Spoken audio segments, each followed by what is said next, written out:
Hello everybody, I'm smoking my meerschaum, which is really colouring up well now, and in it I've got St Patrick's Day blend Peat by Peterson, which is a very nice aromatic.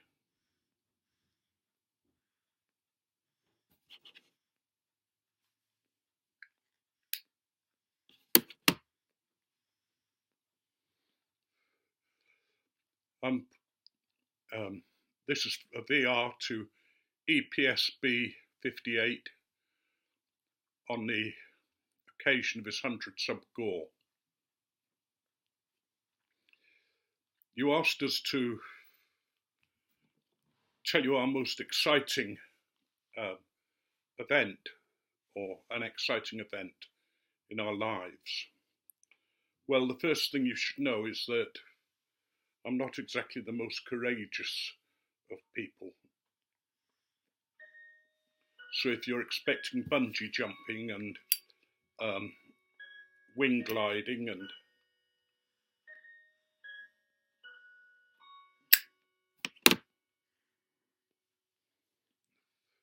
that kind of thing, I'm afraid you're in for a disappointment. Excuse me. One of my sort of ideas of courage for me is sitting in the dark and watching a horror film. But anyway, there were one or two things that happened in my life that were fairly exciting. The first one was when I was a student at Chichester. I got the chance to go up the Chichester Cathedral on the inside, up the tower, past the bell rooms, and then using ladders, going right up to a little door in the side of the spire. And the little door opened out and you stepped onto a little walkway.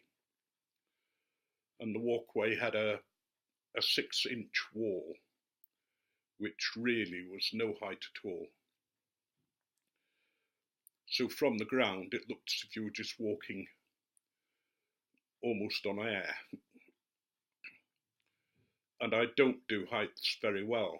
At first, when I came out of the door, I had to lean backwards onto the tower, onto the spire, just to get my breath and to get my courage. And part of the problem was that the wall just wasn't high enough. I had visions of stumbling and falling off, and very, very high spire at Chichester.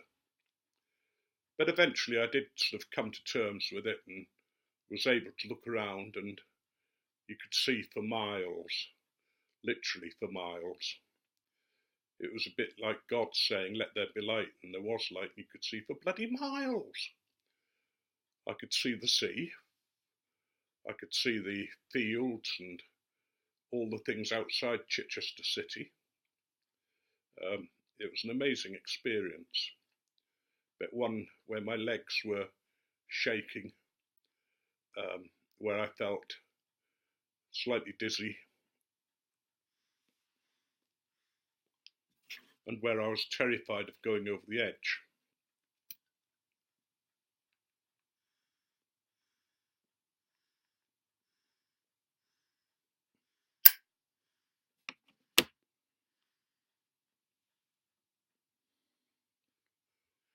The next time that I experienced heights was at Portsmouth. They have a tower there that looks like a sail as you come towards the city. And you can go up in a lift up to the observation section of it and walk out and look round. But part of the floor's glass, so that you can go out and you can look down on the people below who look rather like ants, or at least that's the impression I got. A lot of people were finding it difficult to go onto it, but I did go onto it. I just stepped out and walked to the middle and looked down and felt quite good, felt all right.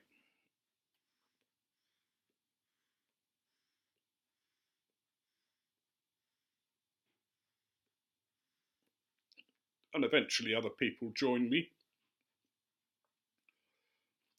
And then I heard a slight sound, so I got off as quickly as I could, thinking that my 21 stone was probably not the best weight to have on the glass, but I'm sure it would have stood any weight that could have possibly been put on it by people anyway. And then a final story was we went to Sandown Zoo with the children, and we went into the reptile house, and we were concerned that the children shouldn't be scared of the snakes, that I should not show any fear and Carolyn shouldn't show any fear. And Carolyn said something as we walked in to that effect.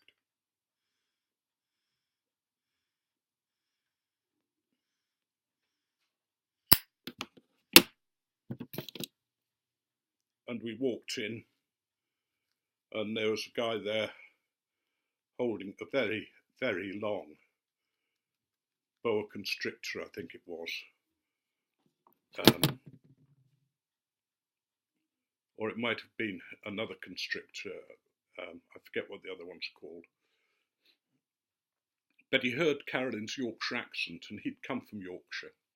So he just walked up to her, dumped this massive snake round her neck, and said, "Here, love, look after this while I go and get a cup of tea."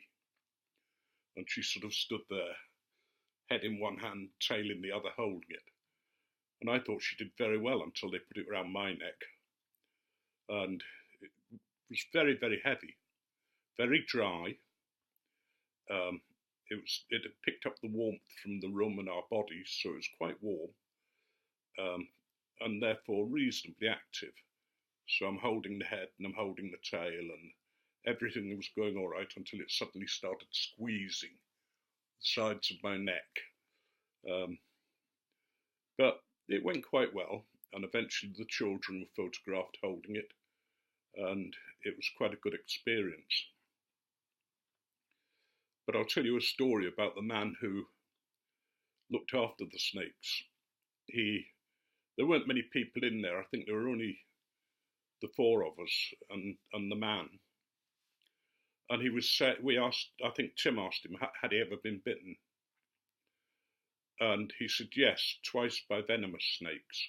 One was by a cobra, which wasn't too bad. He took anti-venom for it and everything was okay.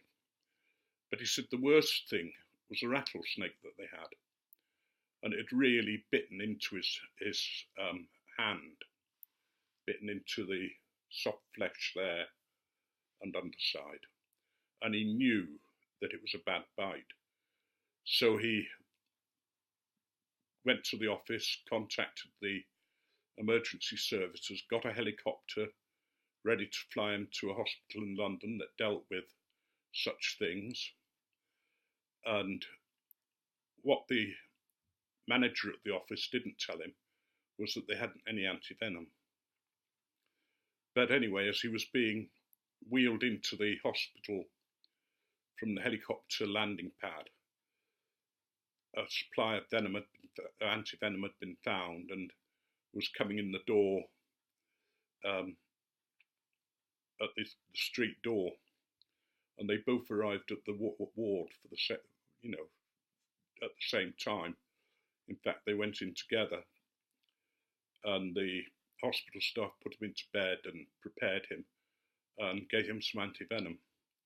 But he showed us pictures of his arm and hand, and it was bluish, blackish, reddish colour all the way up. And at one point they thought they were going to have to amputate because it was in such a bad condition. And he said the pain was really, atrocious. But it gradually got better, and he was able to come back to work. The good thing about having visited that hospital is that afterwards I kept snakes at home. Not very big ones, just corn snakes, that kind of thing.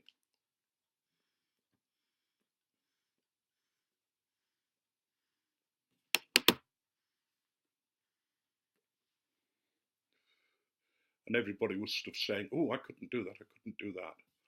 But they were actually very good pets. You fed them on dead mice when they were small, baby mice, which were called pinkies.